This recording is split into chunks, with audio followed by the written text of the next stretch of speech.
Hi YouTube ಗೆಳೆಯರೇ, ಇವತ್ತು ನಾವು ಶುಂಠಿಯ ಬಗ್ಗೆ ತಿಳಿದುಕೊಳ್ಳೋಣ ಬನ್ನಿ. ಇನ್ನೂ ಯಾರ್ಯಾರು ನಮ್ಮ ಚಾನಲ್ಗೆ ಸಬ್ಸ್ಕ್ರೈಬ್ ಆಗಿಲ್ಲ ಅಂದರೆ ಸಬ್ಸ್ಕ್ರೈಬ್ ಆಗಿ ಮತ್ತು ಬೆಲ್ ಐಕಾನ್ ಅನ್ನು ಒತ್ತಿ. ಶುಂಠಿ ಒಂದು ಸಾಂಬಾರ್ ವಸ್ತು. ಇದನ್ನು ಆಹಾರದಲ್ಲಿ ಬಳಸುತ್ತೇವೆ. ಇದು ಏಷ್ಯಾ ಮೂಲದ ಶುಂಠಿ. ಇದು ಭಾರತ, ಆಗ್ನೇಯ ಏಷ್ಯಾ, ಪಶ್ಚಿಮ ಆಫ್ರಿಕಾ ಮತ್ತು ಕೆರಿಬಿಯನ್ ಪ್ರದೇಶಗಳಲ್ಲಿ ವ್ಯಾಪಕವಾಗಿ ಬೆಳೆಯುತ್ತಾರೆ. ಹಸಿ ಶುಂಠಿ ಮತ್ತು ಒಣ ಶುಂಠಿಗಳನ್ನು ಅಡುಗೆಯಲ್ಲಿ ವ್ಯಾಪಕವಾಗಿ ಬಳಸಲಾಗುತ್ತದೆ. ಇದು 3 ರಿಂದ 4 ಅಡಿ ಎತ್ತರ ಬೆಳೆಯುತ್ತದೆ. ಭಾರತದಲ್ಲಿ ಅನೇಕ ಕಡೆಗಳಲ್ಲಿ ಬೆಳೆಯುತ್ತಾರೆ. ತಮಿಳುನಾಡು, ಕೇರಳ ಮತ್ತು ಕೊಡಗಿನಲ್ಲಿ ಬೆಳೆಯುತ್ತಾರೆ. ಶುಂಠಿ ಉತ್ಪಾದನೆಯಲ್ಲಿ ಭಾರತ 30% ಪಾಲನ್ನು ಹೊಂದಿದೆ. ಬನ್ನಿ ಶುಂಠಿಯ ಔಷಧೀಯ ಗುಣಗಳನ್ನು ತಿಳಿದುಕೊಳ್ಳೋಣ. ಶುಂಠಿಯಲ್ಲಿ ಅನೇಕ ಪೋಷಕಾಂಶಗಳು ಇವೆ.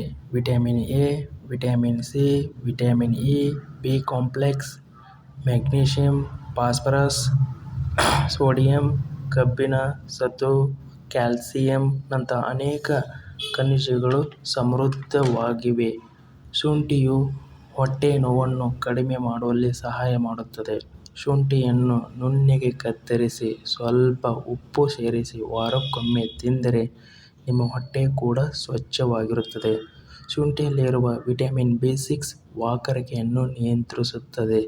ಕೆಮ್ಮು, ನೆಗಡಿ ಮತ್ತು ತಲೆನೋವು ಇದ್ದಲ್ಲಿ ಶುಂಠಿ ಚಹಾ ಉತ್ತಮ ನೋವು ನಿವಾರಕ.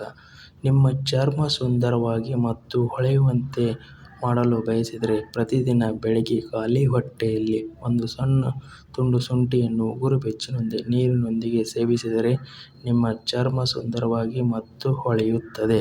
ನಿಮಗೆ ಮಲಬದ್ಧತೆ ಇದ್ದರೆ ನಿಂಬೆ ರಸದಲ್ಲಿ ಸ್ವಲ್ಪ ಮಿಶ್ರಣ ಮಾಡಿ ಇದರೊಂದಿಗೆ ಶುಂಠಿಯನ್ನು ಬೆರೆಸಿ ಸೇವಿಸಿದರೆ ಮಲಬದ್ಧತೆ ಕಡಿಮೆಯಾಗುತ್ತದೆ.